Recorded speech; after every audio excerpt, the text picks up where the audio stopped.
From the headquarters of Telesur English in Quito, Ecuador, this is From the South, and I am Sonia Gray.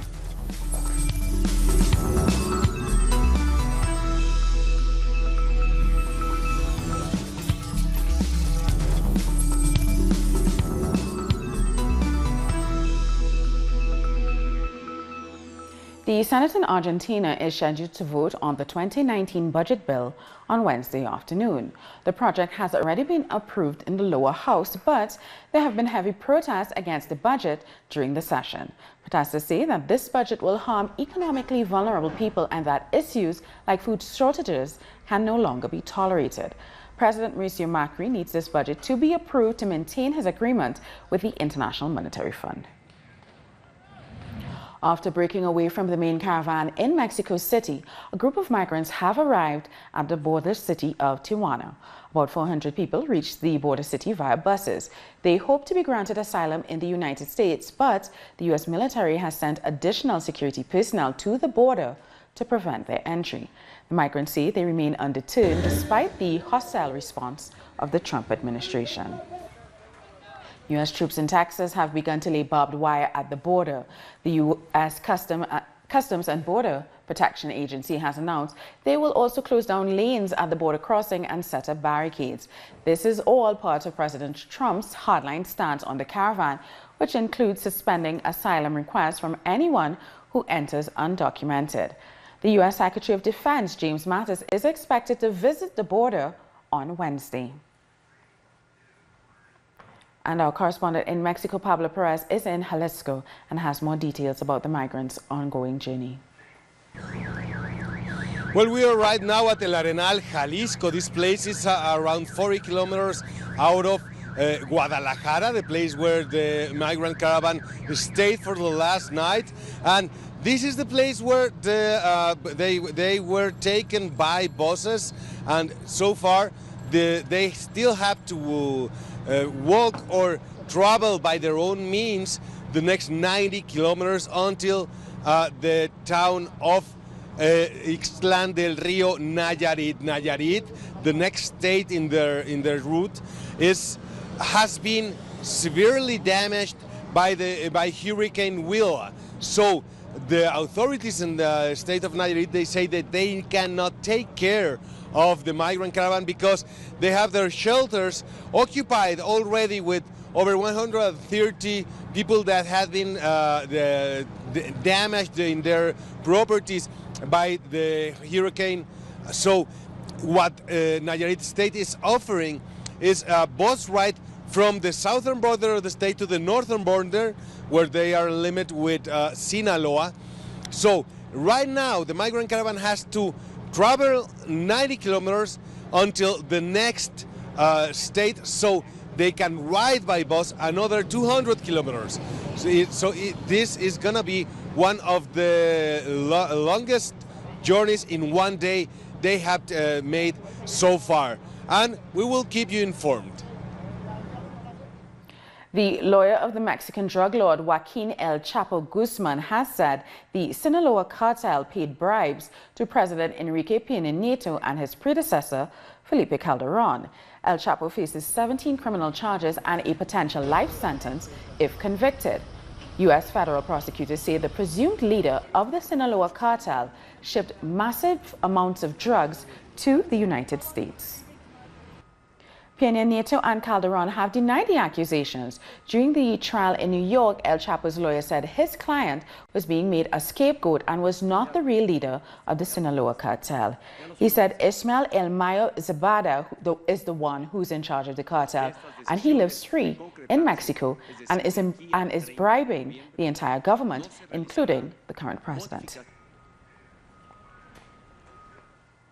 Audio recordings have been released accusing the Attorney General Nestor Humberto Martinez of knowing about the Odebrecht bribery network since 2015. Our correspondent in Bogotá, Juan Manuel Jimenez, brings us more details. Colombia's Attorney General Nestor Humberto Martinez has been singled out once again in the Odebrecht corruption scandal. A local news outlet has released a series of audio clips recorded by the former auditor of the Coffee Colombia, Jorge Enrique Pizano, Odebrecht's partner in the country. Back then, In 2015, Martinez was the lawyer of Kofi Colombia, and Pisano allegedly informed him about irregularities regarding the operations of Odebrecht. 1 year later, Martinez became Colombia's Attorney General. He never said a word about what Pisano informed him or the possible influences Odebrecht had to develop its projects in Colombia. Now, some politicians have urged the attorney to resign and for the judiciary to nominate an independent prosecutor to carry the investigation on this case. In the upcoming days, these politicians will promote a debate in Congress for political control. This is not the first time Attorney General Martinez has been involved in corruption scandals. We'll keep you updated with the latest in our next report. And Colombian social activists have been expelled from the UNESCO headquarters in Paris just moments before their president, Ivan Duque, delivered a speech. The activists were protesting the increasing deaths of social leaders throughout the country. Videos circulating via social media show security personnel removing demonstrators from the site. They said other Colombian citizens were also barred from attending the event.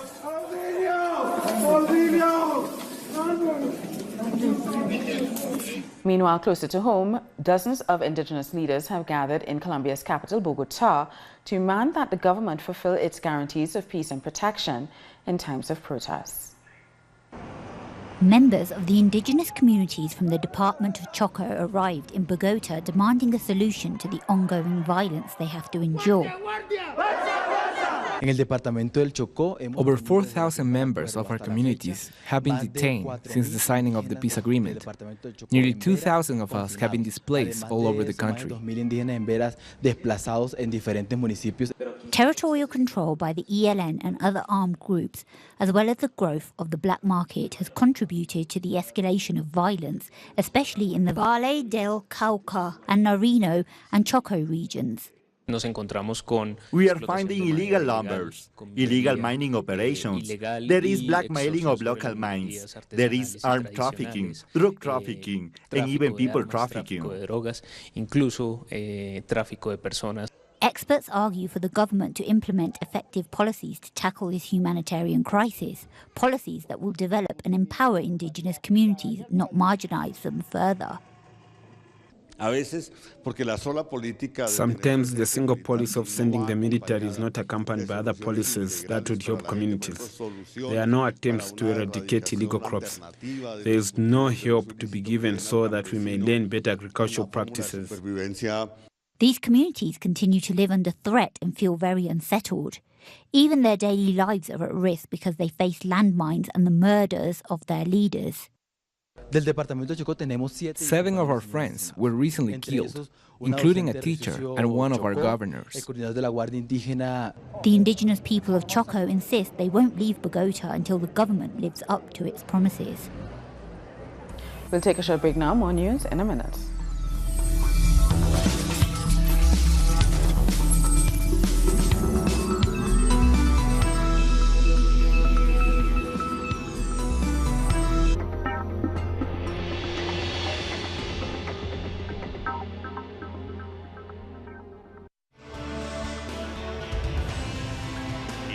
Infested by inequalities, abuse of power, and injustice, the American journalist Abby Martin covers the struggle for fundamental rights worldwide, deepening into the search of files which uncover the empire's strategies through our screen and web platform in English.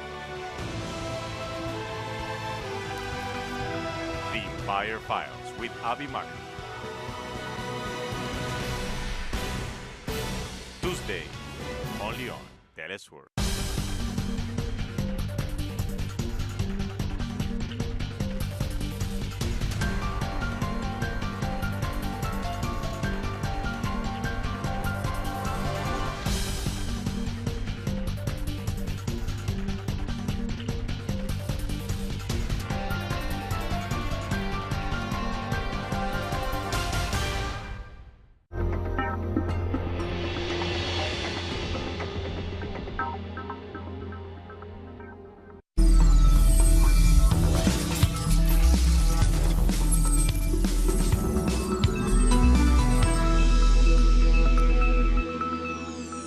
Welcome back.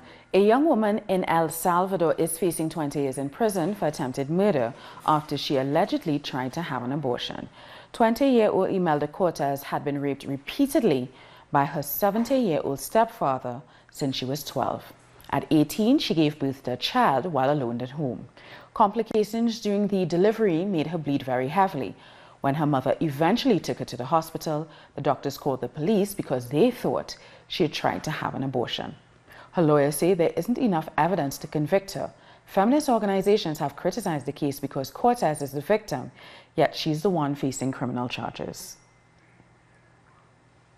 And another criminal investigation against the former president of Peru, Alberto Fujimori, is underway, this time related to mass forced sterilizations of indigenous women that were carried out during his time in office.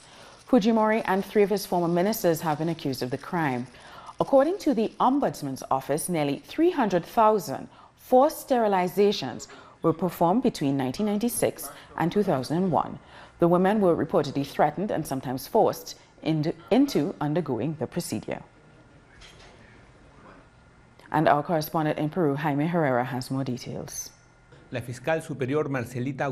Senior prosecutor Marcelita Gutierrez has filed a lawsuit against former President Alberto Fujimori and 4 of his former ministers and other officials.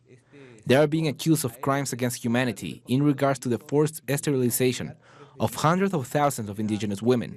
There are even talks of 5 women who died because of this practice. Around 2,100 testimonies have been gathered from women who were forcibly sterilized as part of a birth control program imposed during Fujimori's administration.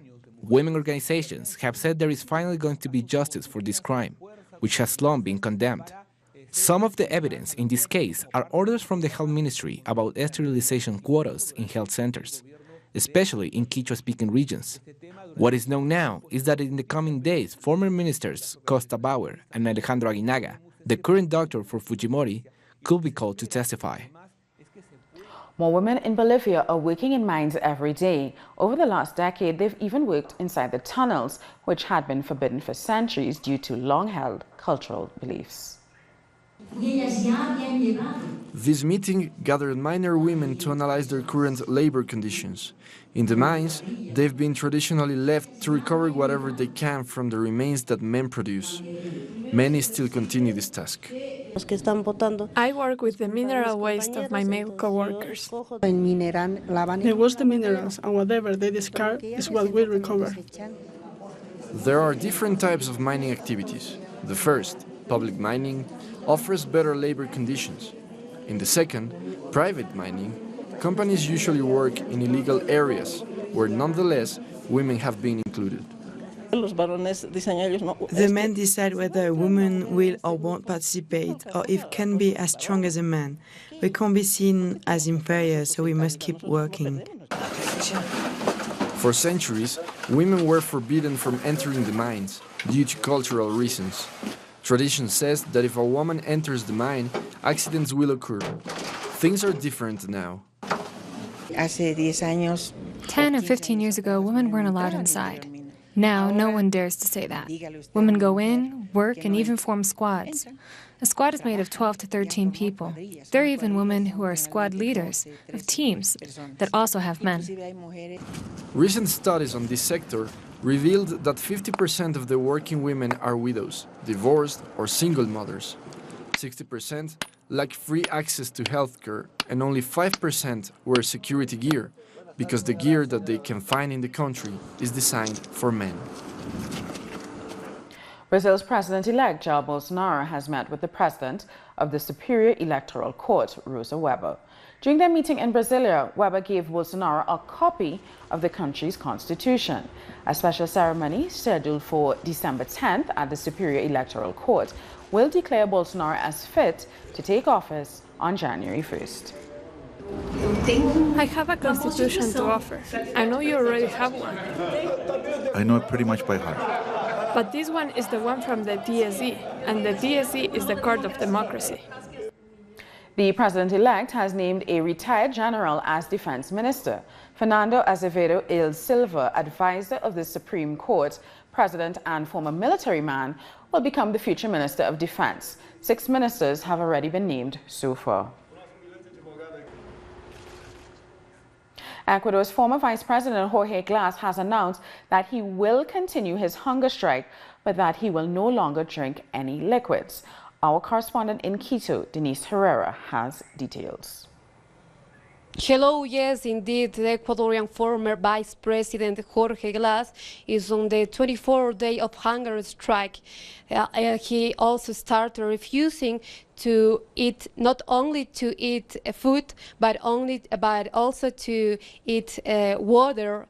And in light of this, the Ombudsman's Office of Ecuador has published a report where they rejected this measure and also are calling to the authorities to take responsibility of the situation of Jorge Glass inside the jail in La Tacunga. Also, the judge of La Tacunga has rejected the action of habeas corpus presented by the legal team of former Vice President of Ecuador, Jorge Glass. Under this, his family and close friends of the Citizen Revolution movement highlighted the irregularities inside this process and legal process against Jorge Glass. Now, his legal defense team also are calling to the authorities to take again Jorge Glass to jail 4, where he started his legal process. It's all for now. Back to you at the studio.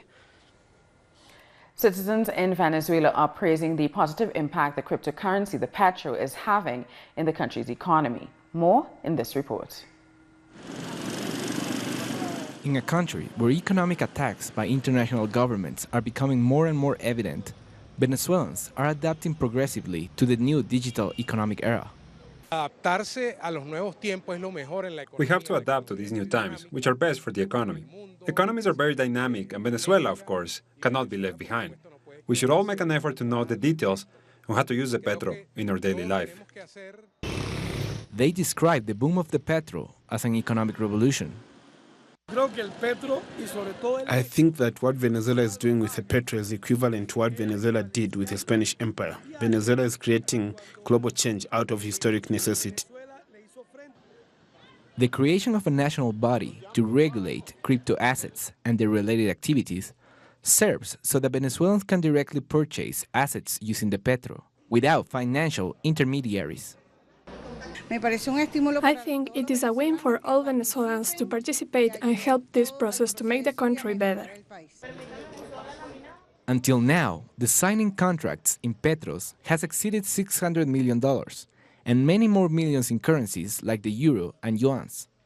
Recently, the government announced that the petro will be presented to the Organization of the Petroleum Exporting Countries, OPEC, as a form of currency to sell the Venezuelan oil, starting in the first quarter of 2019. Time for the second break in this newscast. More news after this.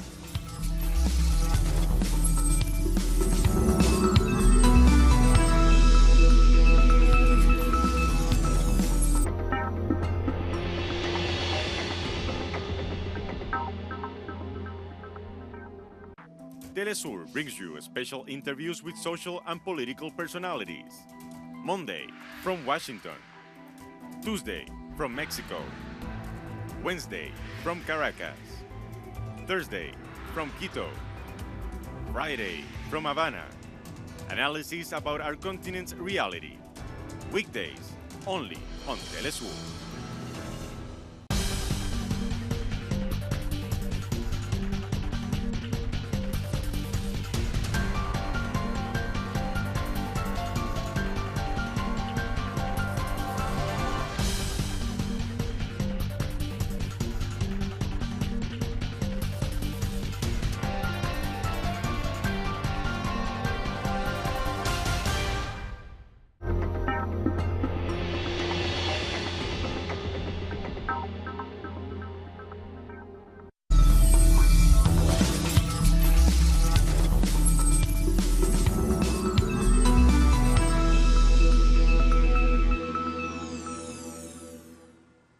Welcome back. The Israeli Minister of Defense has resigned in protest against the ceasefire in the Gaza Strip.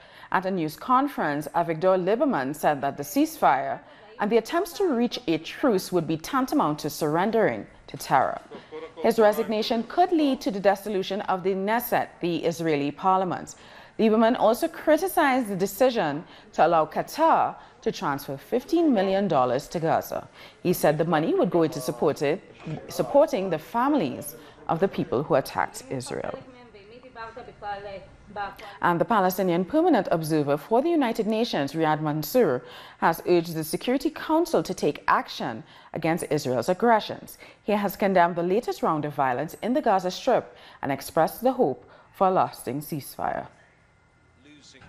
We want the Security Council to shoulder its responsibility with regard to this situation threatening international peace and security. And it is unfortunately the Security Council is paralyzed. It did not shoulder its responsibility. Nevertheless, we will keep knocking on the door of the Security Council to shoulder its responsibility. Palestinian resistance groups in Gaza have agreed to a new ceasefire brokered by Egypt. However, they only agreed to halt the cross-border attacks that have intensified over the last hours if Israeli forces do the same. Gaza residents have celebrated the ceasefire in the streets. Hundreds of Iraqi Islamic State militants in eastern Syria have tried to cross into the country.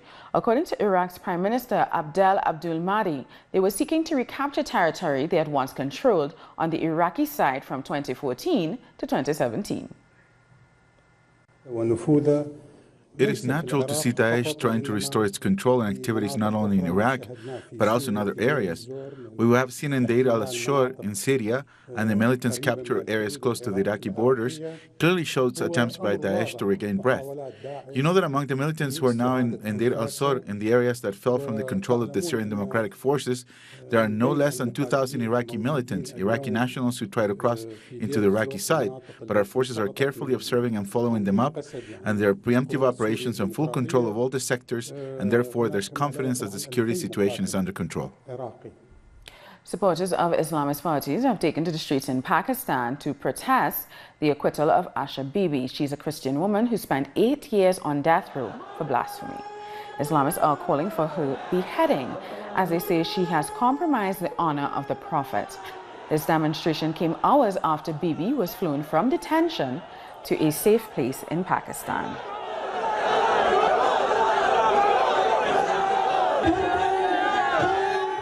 And hundreds of protesters in Italy have marched against the International Conference for Libya in the city of Palermo.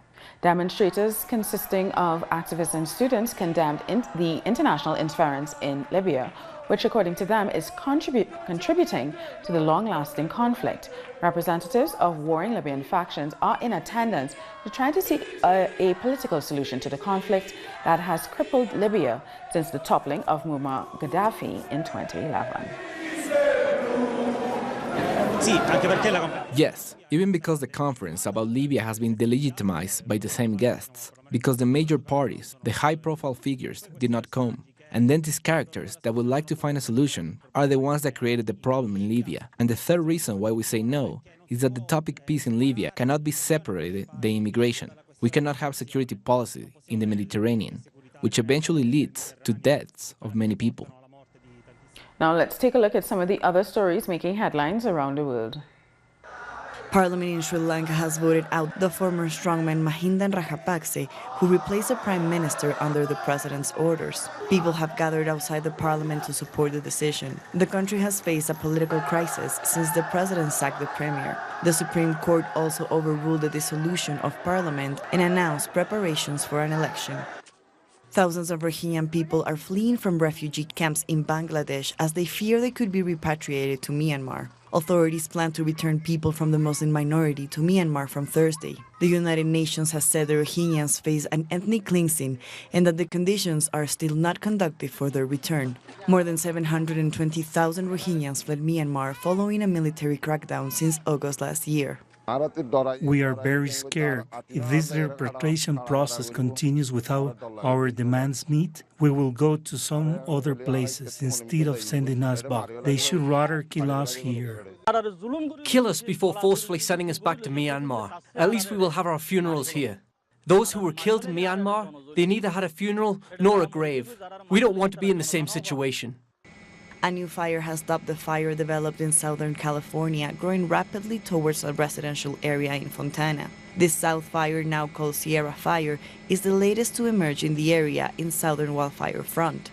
Wildfires began on Monday, killing 48 people, becoming one of the most lethal wildfires in California's history.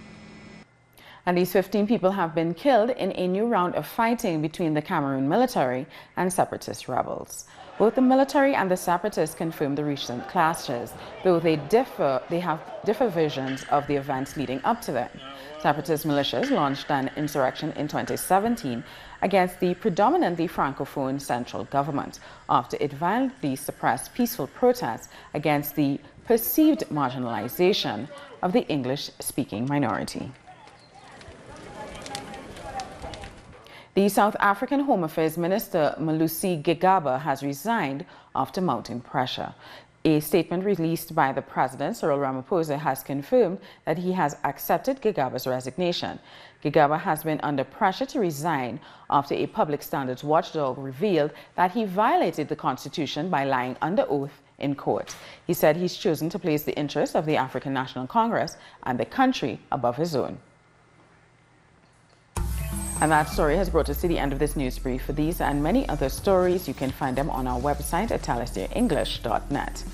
And join us on social media. We are on Facebook, Twitter, and Instagram. Talister English, I'm Sony Gray. Thank you for watching.